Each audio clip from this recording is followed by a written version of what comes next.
One thing that I find funny is when people put on VR for the first time, like at a booth, and then they start to walk away with the equipment on and, to tell them, hey, take the headset off. That should have costed you a lot.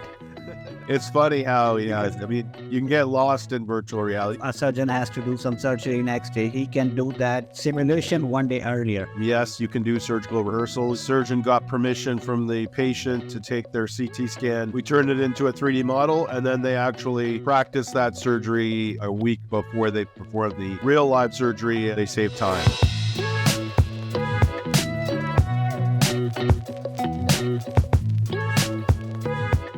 Hello everyone, thank you so much for joining us again today. Today we have an amazing tech star, Ben Sainsbury, and myself, Ali. I'm the CEO of Al-Burraq Technologies. Today we are going to tell you about Marion Surgical, and Ben, you are going to tell us about the company, about your journey. Thank you so much. Please go ahead. My name is Ben Sainsbury. I'm the CEO of Marion Surgical, and we make virtual reality surgical simulation for both robotic surgery and minimally invasive procedures. And coming soon to Steam, we have a video game version of our simulator where you operate on aliens and cyborgs instead of humans. Like one case is that if a surgeon has to do some surgery next day, he can do that simulation one day earlier. And then on the day of surgery, he can go and, because he has done a simulation already, and he can go with the preparation, right? Yeah, so that's surgical rehearsal. So because we take CT scans and make real models from the CT scans that you can practice, yes, you can do surgical rehearsal. You could, and we have had recently, we did a pilot where a surgeon got permission from the patient to take their CT scan. We turned it into a 3D model, and then they actually practice that surgery a week before they perform the real live surgery. And according to the study that we did, they save time. So saving time in the OR is safer, cheaper, etc.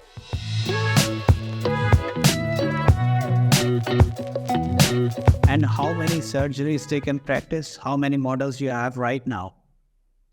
Well, it's really, we can do an infinite amount of surgeries. We've converted over 100 CT scans into models that you can practice. And we kind of think of that as a library of strange and unusual cases that you can practice on. So.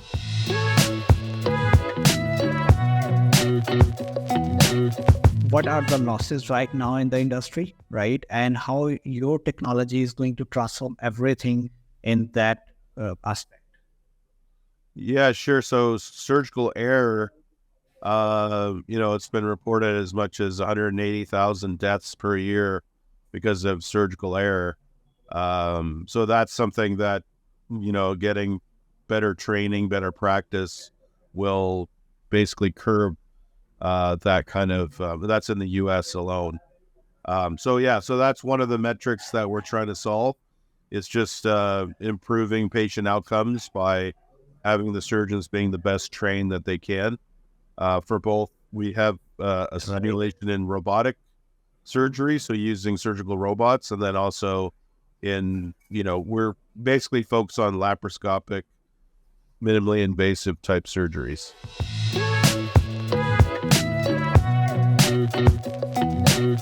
The next question I'm going to ask you is, I heard that you are treating aliens as well. Yes, that's right. So we are about to launch a new game. Over the last year, we've been building a surgical robot simulator to train surgeons how to remove kidneys, etc. And then we just had a lot of fun building the product. All you need is the Oculus Quest 2 at the moment. And so, surgeons want more exercises to practice. So we thought, okay, well, let's put in an alien and a cyborg. That's fun. A lot of the times when we build these simulations, we spend a lot of time with surgeons perfecting or getting as close as we can to the real surgery and the real anatomy. And that takes the bulk of our work. But hey, if we take an alien, nobody really knows what an alien tissue feels like and what's inside of an alien, so we accelerate the development. So yeah, we've developed a game. It's coming out on Steam. It's called Minimally Invasive, where you operate on aliens and cyborgs instead of humans.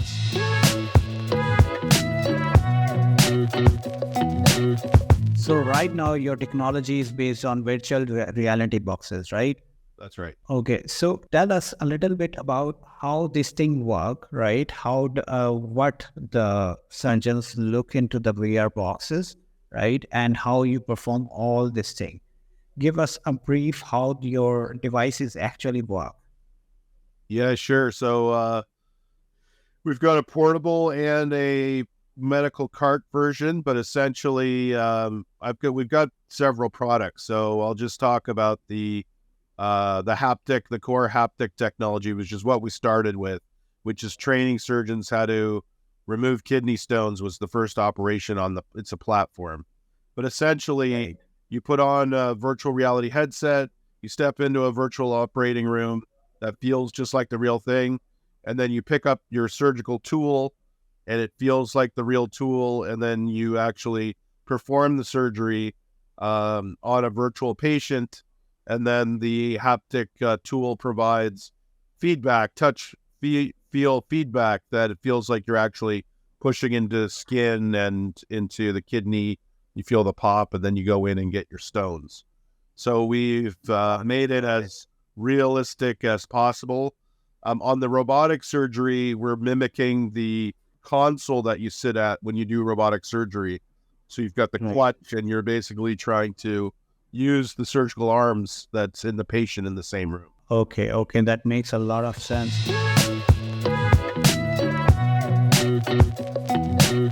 The training surgeons can also use that for the training purpose. And how many institutes or hospitals you have signed up right now? Till now, you can say. Yeah, so we've done extensive piloting and training at various hospitals here in Canada, US, also in Europe. So in the Royal College of Surgeons of Ireland, UK, Germany. We're also being used by medical device companies such as Boston Scientific, Cook Medical, Coloplast, who are running advanced courses using the simulator.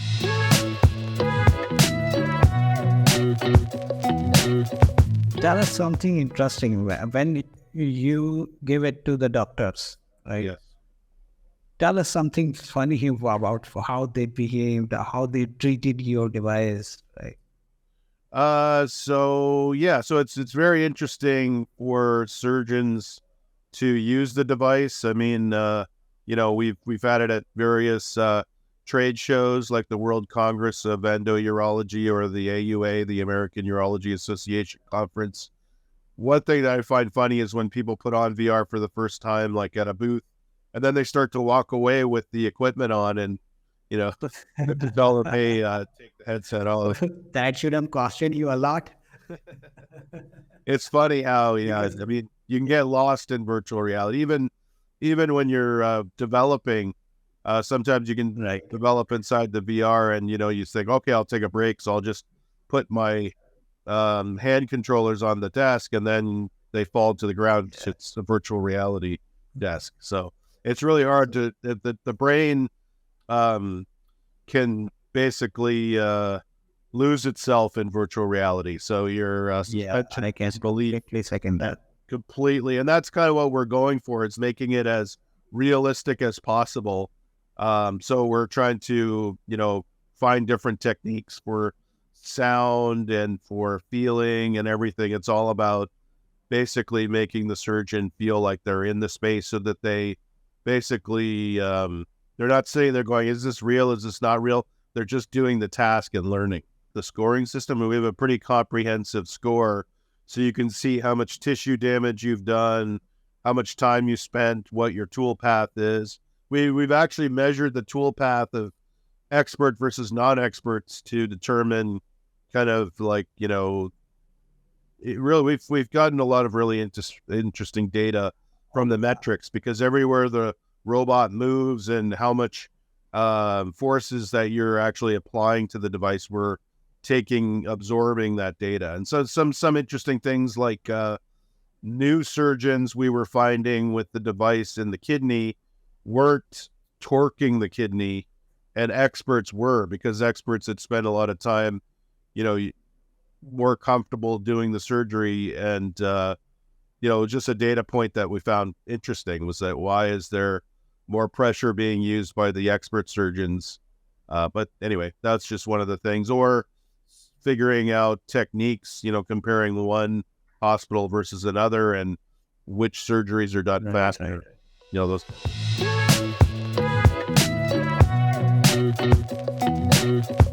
So that means in future, you are going to get a lot of data that you can use in artificial intelligence and machine learning. It's not something that we set out to do, but a lot of and certainly now that we're in robotic surgery, they're capturing a lot of data.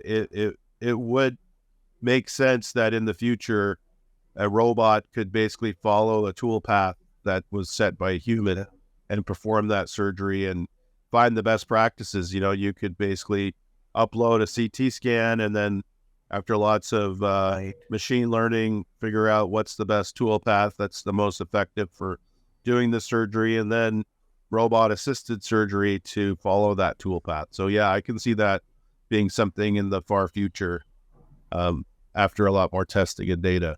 Got it. So that means eventually you are going to remove surgeon from the operation theater and going to put your devices that. Yeah, so not necessarily myself doing that again, but I can see that being the future of medicine for sure. That's so cool. It is going to be a good thing.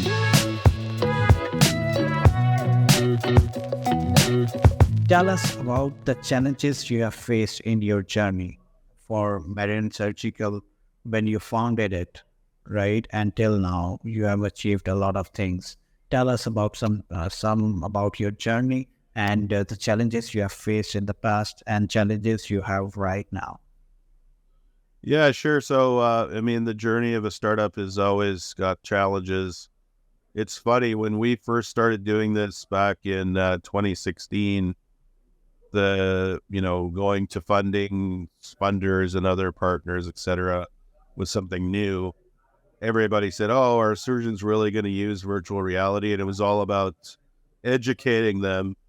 And then now that it's a little more mature and there's other competitors, et cetera, in the market, it's like, oh, well, why are you guys the best one to have this solution?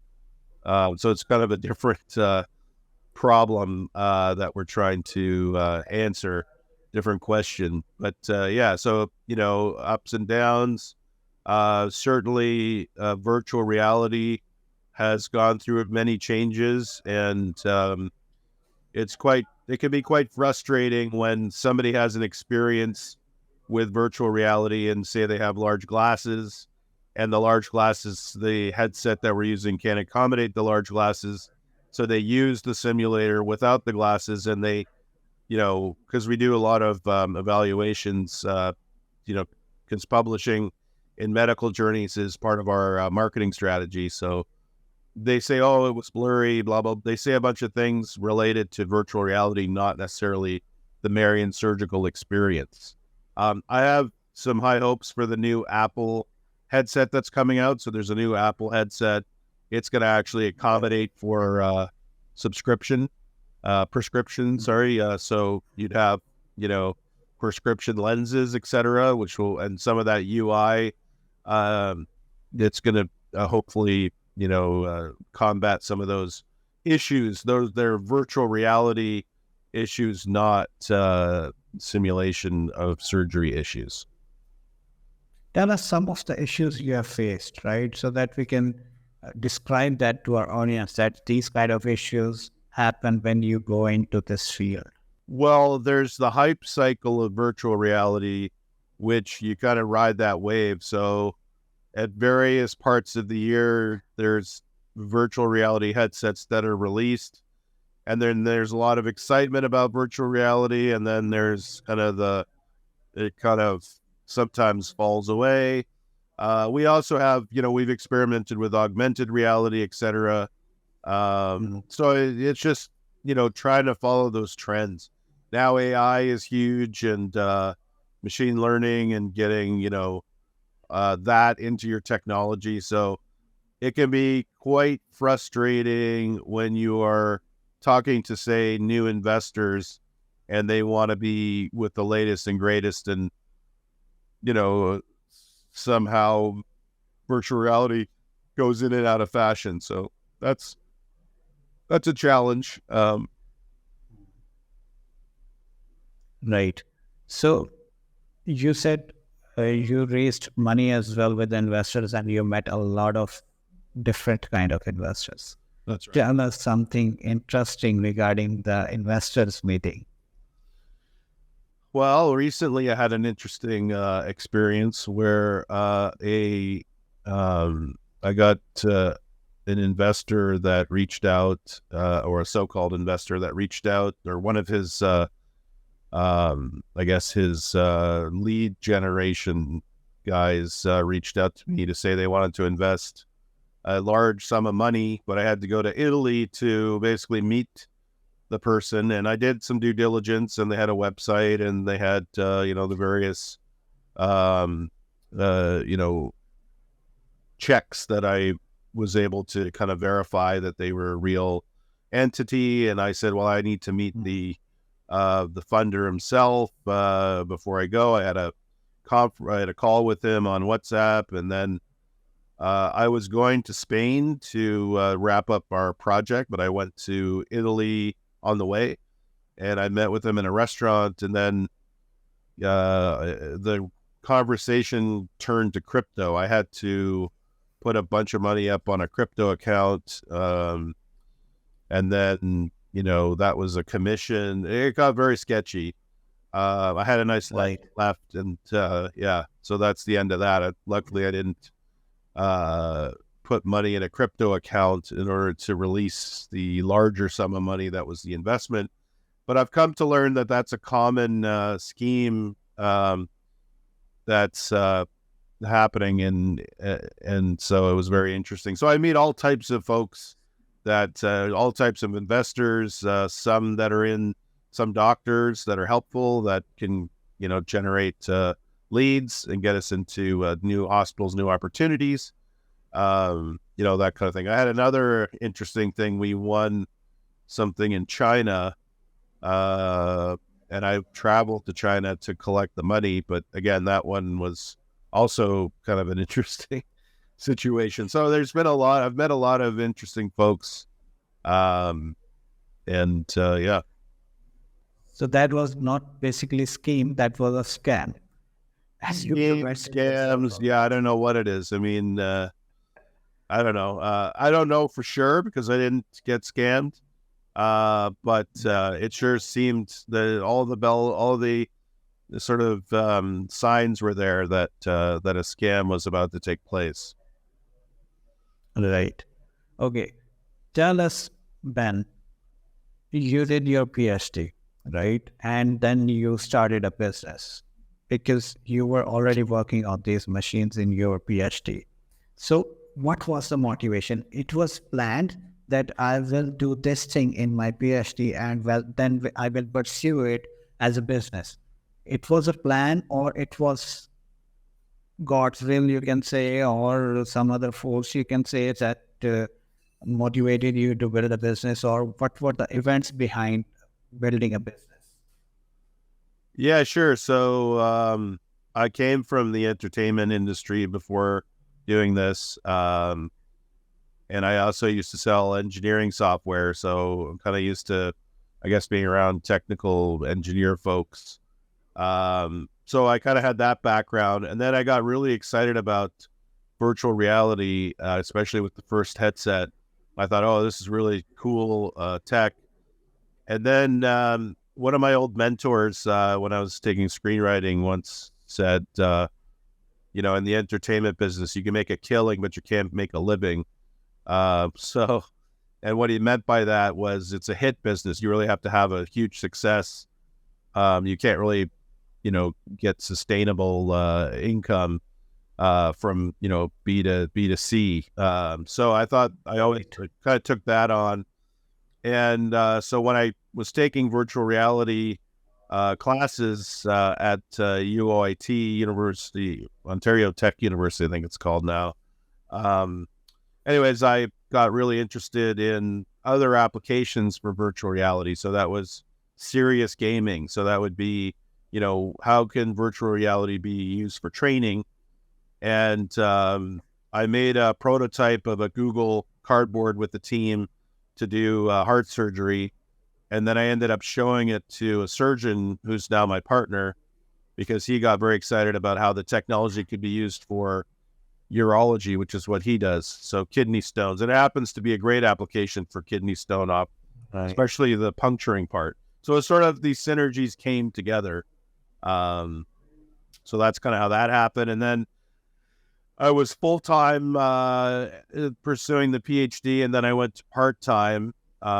And I'm only just now graduating after all these years, because I could only do sort of one course at a time. But it turned out that building the simulator and working on getting the patent and doing the evaluation and the experiments that's basically the premise of my PhD. It's basically building and evaluating a device to teach kidney stone surgery. So that's basically, it became the PhD became the job, I guess. Got it. And a job well done, I must say. What's that? Okay. I'm saying the job well done. Oh, thank you. Nice. Yeah. It is so amazing to look at that and how you perceive this, because I know that when the VR, AR came, most of the people were thinking in the gaming direction. They were not thinking in these type of directions, that these things can actually help in the medical as well, in the telehealth as well, in the healthcare sector, right? And the numbers you have told, that amount of people die every year because of these things, right? That is impressive. Well, it's also, like with mannequin training, somebody said, well, you could just sort of eat a sandwich while you're doing it. I mean, it's not a high risk situation, but when you actually put on a VR headset and step into the OR and you hear all the noises and all the stress, and the patient looks like they're really breathing and you've lost in the experience, you are getting a pretty one-to-one experience of the actual surgery. I mean, it's not a real patient, but it's real patient data that's created the scenario. It is a high fidelity experience, and hopefully some of those learnings can then, lead to better outcomes later when you're actually practicing with, because eventually you'll have to do, real patients. Got it. You founded your company before COVID. So how did you spend your COVID time? Because it was a very tough time. Yeah. So how would you describe that time? So I was in Manchester, England during COVID, which England was very tight. I mean, the lockdowns were pretty severe. I couldn't really leave the apartment I was renting. So it was a tough time. And then the thing that was unfortunate is a lot of the medical schools shut down going inside the OR and actually going on campus. So some of the places where we had our devices, that's where, it just had to sit there because of health reasons.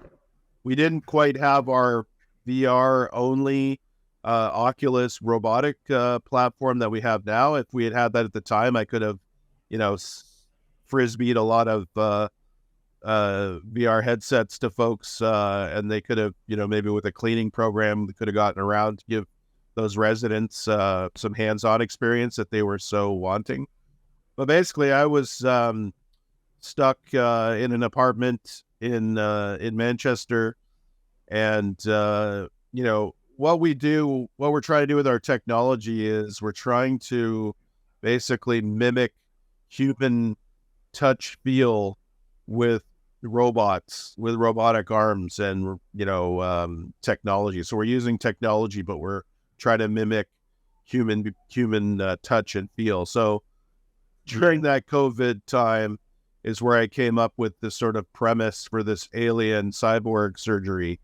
And that's kind of my imagination kind of flowed with this sort of lockdown. And so the themes in the robot cyborg slash alien game comes from the genesis of it is kind of what came out of my COVID experience when it felt post-apocalyptic and I guess my experience manifested itself in a video game premise.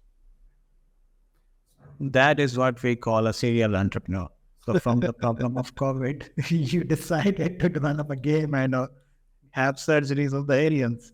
That's right. I guess so. I never thought of it that way. I just thought of it more of a desperate attempt to keep my brain active during. It goes in the right direction. Yeah, we'll see.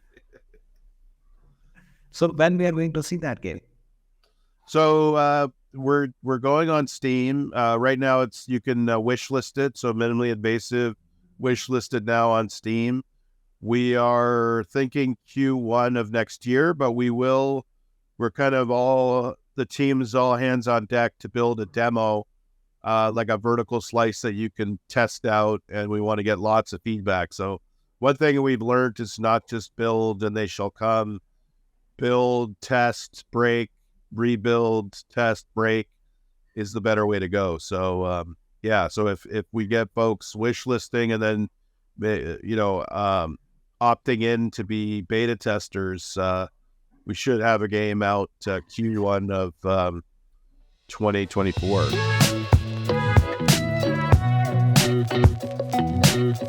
After the COVID, I must ask you the question, what do you think about remote work? So I'm all about... Pros and cons both. What's that? Pros and cons of remote work, both. I want both from you. Okay. Benefits of the remote work and the bad things.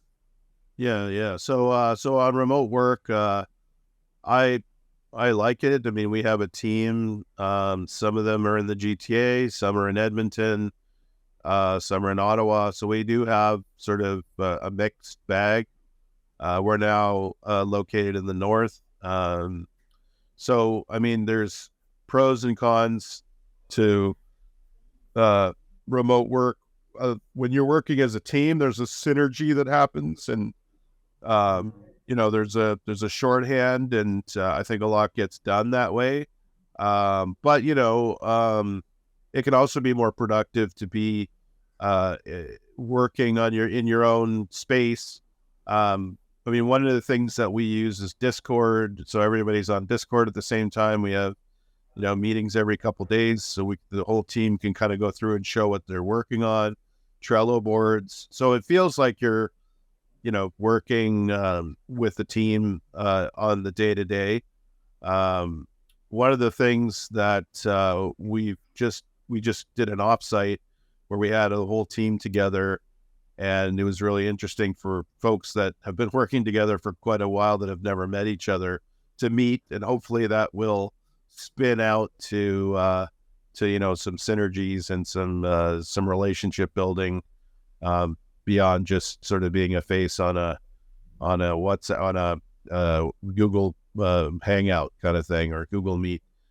But the cons, again, if somebody's struggling, it takes longer to figure that out and to solve those kind of problems that maybe creep up when you're not facing the day to day and realizing, oh Jesus, I didn't know this was going on in this person's life. I might have handled this differently, or been just the interpersonal is what suffers when you don't have that face-to-face contact. I can understand those things very well because I'm in this remote augmentation business. I'm providing resource augmentation website development, mobile applications development, games development. So I'm providing these kind of resources remotely. So I know that these kind of issues occur. You do have in remote, yes, you miss that synergy when you are in a team, right? But we try to resolve it. We try to resolve it in a way that we are providing dedicated teams. We are telling people, okay, we have all your teams sitting at one place, right? And they can communicate with each other better. So that is how we resolve the issue of if someone gets stuck in any technical issue or somewhere else, right? Some lead can help him out to get out of that. Sure. So that is how we try to resolve this thing.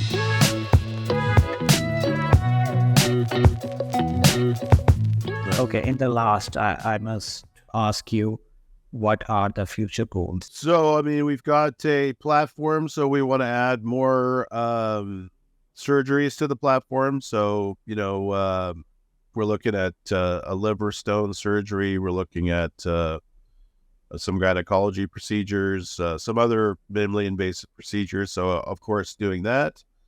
We're adding ultrasound. Right now, we're X-ray, but we're adding ultrasound. So those are some goals to build out the simulator. The game, we really have high hopes for. Hope that's going to resonate and that we get an opportunity to make part 2 and part 3.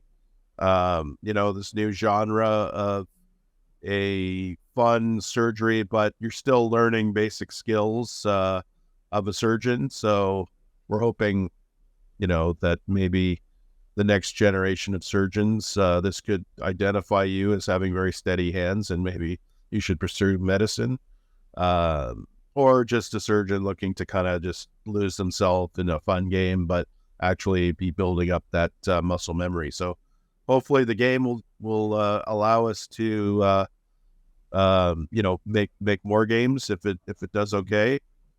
So those are kind of the short-term, long-term goals for Marion. Perfect. Okay.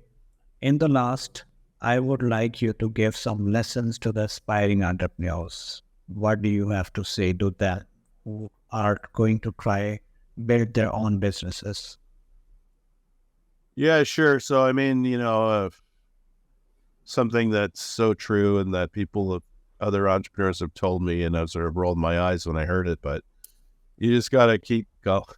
You just got to keep going. There's so many obstacles that come up, and it seems like perseverance is one of the best traits.